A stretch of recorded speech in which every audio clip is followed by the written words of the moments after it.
sebuah tempat. Tentu di balik itu ada sesuatu yang dia sudah banyak uang. Pasti ada urusan bisnis yang besar, itu bisnis dunia. Dan Nabi adalah orang yang paling rindu pahala. Paling rindu pahala. Pahalanya paling banyak, pangkatnya paling tinggi, surganya tertinggi. Tapi pun demikian baginda Nabi di saat memasuki 10 akhir bulan Ramadan, beliau lebih giat lagi. Inna Nabi disebutkan dalam hadis Inna Nabi sallallahu alaihi wasallam bahwasanya baginda Nabi itu Inna Rasulullah kana ya'takifu. Bahwasanya Sayyidina Nabi itu ya'takifu, beriktikaf fil ashr, ya'takiful ashr al-awakhir, 10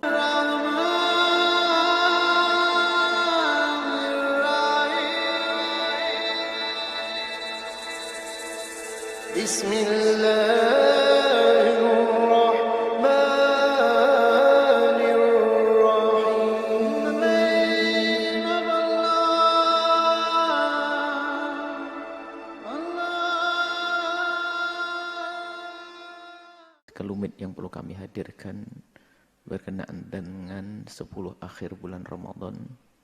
10 akhir bulan Ramadan adalah hari dan malam yang dirindukan oleh para perindu-perindu kemuliaan.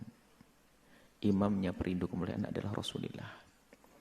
Idza dakhala al-ashra, kalau Nabi sudah masuk 10 akhir bulan Ramadan, yashuddu mi'zarahu, menyincingkan lengan bajunya, maksudnya lebih giat lagi. Kalau masalah giat, semangat, Nabi selalu semangat dalam ibadah. Akan tapi terlihat volumenya dinaikkan lagi. Lebih lagi di saat masuki 10 akhir bulan Ramadan. Dan ternyata bukan sekedar beliau bangun sendiri, akan tapi wayugidu ahlahu, dan membangunkan keluarganya untuk bisa bersama-sama menghidupkan malam 10 akhir bulan Ramadan. Dalam hadis sahih, man qama ramadhana imanan wa ihtisaban ghufira lahu ma taqaddama min dzambih. Yang bisa menghidupkan malam Ramadan akan diampuni dosanya. Itu malam Ramadan secara umum. Man qama ramadhana imanan wa ihtisaban ghufira lahu ma taqaddama, akan diampuni dosanya yang lalu. Lebih-lebih di 10 akhir Ramadan yang Nabi giat, tentu ada sesuatu yang lebih. Baik kita diberitahu atau tidak diberitahu, Nabi adalah contoh kita.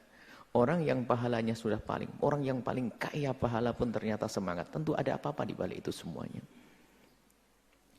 Mungkin kalau kita urusan dunia, kalau ada orang bos besar yang dia jago bisnis, ternyata membidik sebuah tempat. Penting di balik itu ada sesuatu, menginginkan sebuah tempat. Tentu di balik itu ada sesuatu yang dia sudah banyak uang. Pasti ada urusan bisnis yang besar, itu bisnis dunia. Dan Nabi adalah orang yang paling rindu pahala. Paling rindu pahala. Pahalanya paling banyak, pangkatnya paling tinggi, surganya tertinggi. Tapi pun demikian baginda Nabi di saat memasuki 10 akhir bulan Ramadan, beliau lebih giat lagi. Inna Nabi disebutkan dalam hadis Inna Nabi sallallahu alaihi wasallam bahwasanya baginda Nabi itu Inna Rasulullah kana ya'takifu. Bahwasanya Sayyidina Nabi itu ya'takifu, beriktikaf fil ashr, ya'takiful ashr al-awakhir, 10 akhir Ramadan. Fi Ramadan. Ashr awakhir min Ramadan, 10 akhir Ramadan beritikaf. Tsumma takafa, kemudian beritikaf juga azwajuhu, istri-istri beliau min ba'dihi. Bisa diambil dari hadis ini bahwasanya Nabi sendiri memberi contoh iktikaf di 10 akhir bulan Ramadan. Dan tidak sampai di sini, contoh itu pun juga dihadirkan oleh keluarga Nabi. Istri beliau pun juga iktikaf. Maka para wanita pun juga diperkenankan iktikaf. Akan tapi yang harus kita perhatikan adalah kehormatan seorang wanita, apakah tempat tersebut layak atau tidak layak. Jika masjidnya sempit, terlalu banyak laki-laki, maka lebih baik wanita untuk membangun malam di rumahnya masing-masing. Atau memang ada sebuah masjid yang dikhususkan untuk wanita, atau masjid besar sehingga di saat harus dibagi antara pria dan wanita bisa terhormat, boleh datang ke tempat tersebut. Tentunya dengan keberangkatan yang terhormat. Bukan di malam hari jalan sendiri. Tidak ada yang menemani. Tidak terhormat, jangan. Artinya wanita pun boleh beriktikaf. Kemudian hukum iktikaf adalah sunnah yang sangat dikukuhkan. Dan cara iktikaf di dalam mazhab kita Imam Syafi'i sangat mudah. Ada mazhab lain yang harus dengan puasa dan sehari semalam utuh. Tapi dalam mazhab Syafi'i tidak. Lahdoh. Biarpun sebentar kita duduk niat iktikaf sudah mendapatkan pahala iktikaf.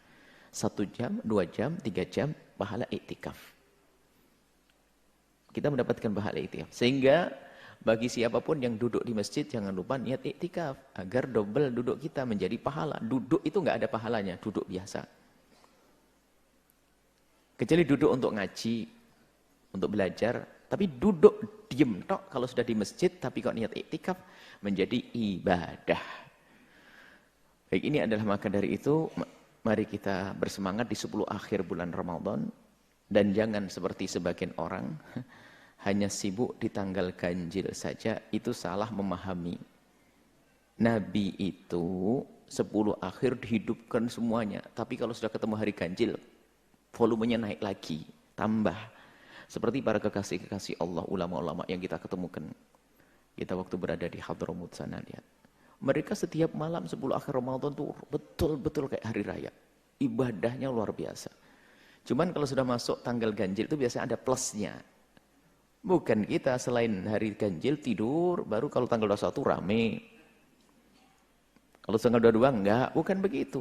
Nah, sebab dalam teksnya Nabi fi asr 10 akhir. Bukan kita pilih nanti aja 23-an, nanti 21-an, bukan begitu.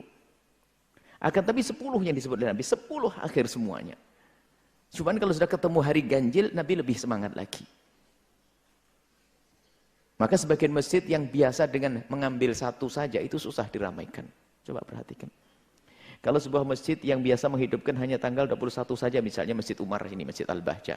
Kalau kita tradisikan tanggal 21 saja misalnya, setelah para jamaah kumpul tanggal 21, tanggal 23, 22 diajak, oh saya sudah kemarin, begitu.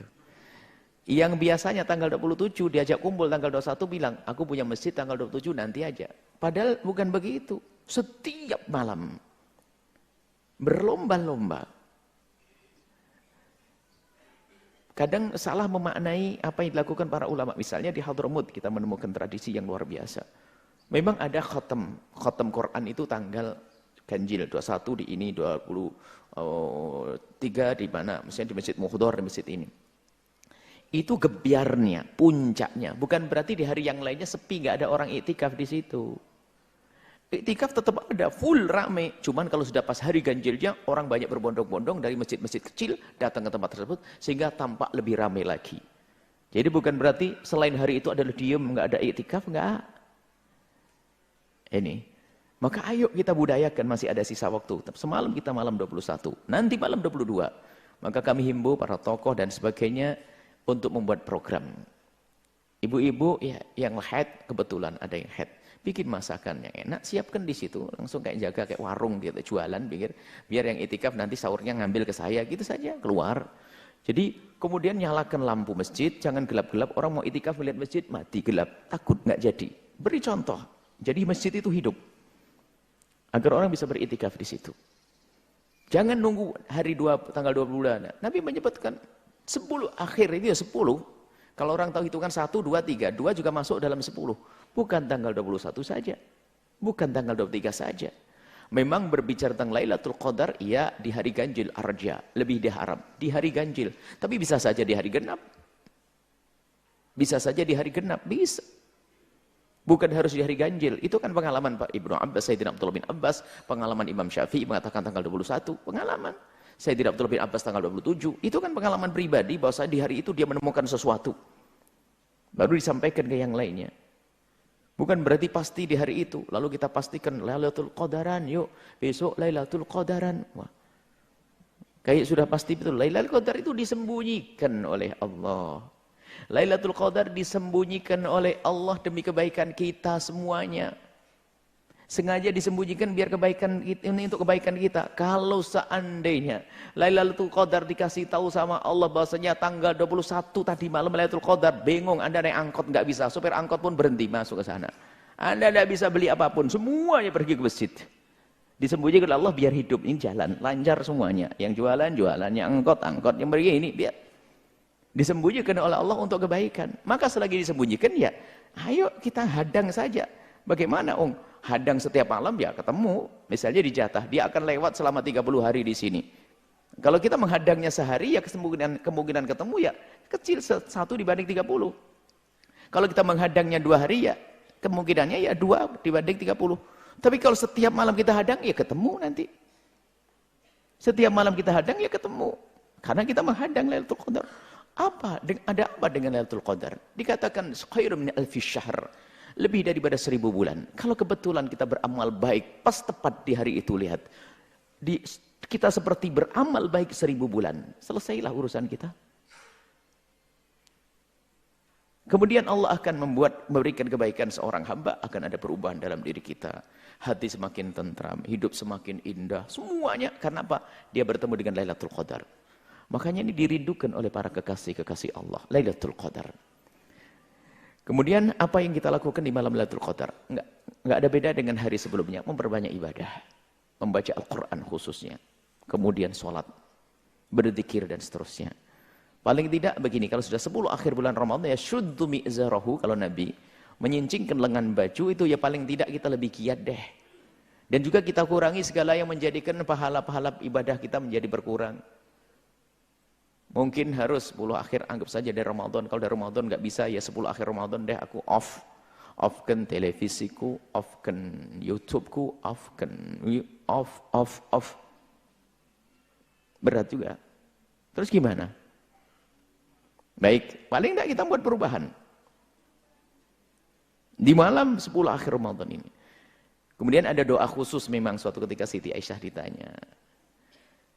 Ara'aita in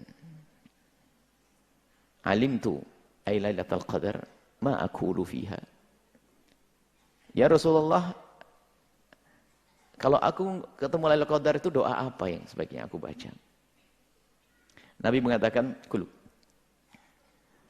Allahumma innaka 'afuwun tuhibbul 'afwa fa'fu anni."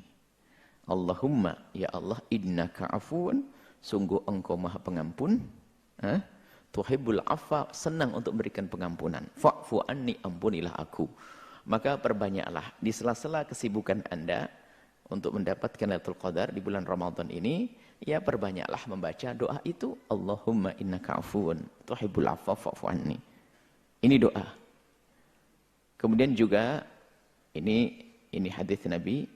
Kemudian ada juga hadis yang memang ulama berselisih faham tentang kesahihannya. Yang jelas ditulis oleh Ibnu Hibban dalam kitab Sahihnya. Kemudian juga ulama seperti itu ada permasalahan, ada salah satu perawi Ali bin Zaid ibn Sa'ad al-Basri. Salah satu perawi yang dikatakan dia diduga bahasanya dia lemah sehingga hadisnya tidak terima. Ternyata orang ini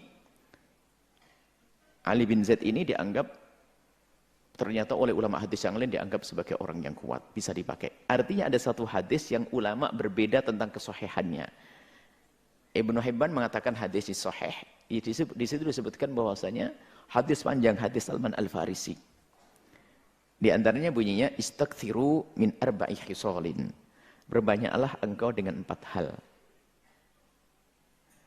6. Khoslatani, 2 hal. Khoslatani turduna bihima rabbakum. Dengan 2 hal itu, 4 hal. 2 hal, dengan 2 hal kau akan menjadikan Tuhanmu ridho. Allah akan ridho kepada kita. Allah, indah. Apa itu? Wa khoslatani, dan 2 hal. La hina lakum anhuma. 2 hal yang kau sangat memerlukannya. Mau tidak mau. Ammal khoslatani latani turduna bihima rabbakum. Adapun 2 hal yang menjadikan Tuhanmu itu ridha adalah fasyahadatu alla ilallah, bersyahadat bahwa tidak ada Tuhan selain Allah. Wa tastaghfirunahu, dan engkau mohon ampun kepada Allah. Syahadat dan istighfar. Syahadat dan istighfar. Wa ammal khoslatani, adapun 2 hal allatani, yang keduanya la ghina lakum anhuma, yang kau sangat memerlukannya, membutuhkannya adalah tas'alunallahal jannata, engkau minta kepada Allah surga, wa ta'uduna bihi an-nara, dan engkau minta perlindungan dari api neraka. Syahadat sama istighfar, minta surga dan dijauhkan dari neraka. Ini biasanya disimpulkan dalam doa yang para ulama membimbing. Asyhadu an la ilaha illallah nastaghfirullah nas'alukal jannata wa na'udzu bika minan nar. Asyhadu an la ilaha illallah nastaghfirullah nas'alukal jannata wa na'udzu bika minan nar. Asyhadu an la ilaha illallah nastaghfirullah nas'alukal jannata wa na'udzu bika minan nar. Allahumma innaka afuwun karim tuhibbul afwa fa'fu anna. Allahumma innaka afuwun karim tuhibbul afwa fa'fu anna. Allahumma innaka afuwun karim tuhibbul afwa fa'fu anna ya karim. Ini yang kita baca itu ada bimbingannya tentunya. Jadi kalau ibu lagi masak ya baca itulah sambil baca asyhadu an la ilaha illallah. Baik, ini saja mungkin masalah Lailatul Qadar dan 10 akhir bulan Ramadan. Semoga setelah malam ini, setelah hari ini, kita lebih giat lagi seperti baginda Nabi. Dan tolong diajak sanak, kerabat, keluarga semua. Gitu. Dijadikan suruh siang istirahat sesaat. Kemudian diupayakan bagaimana nanti malam bisa bangun.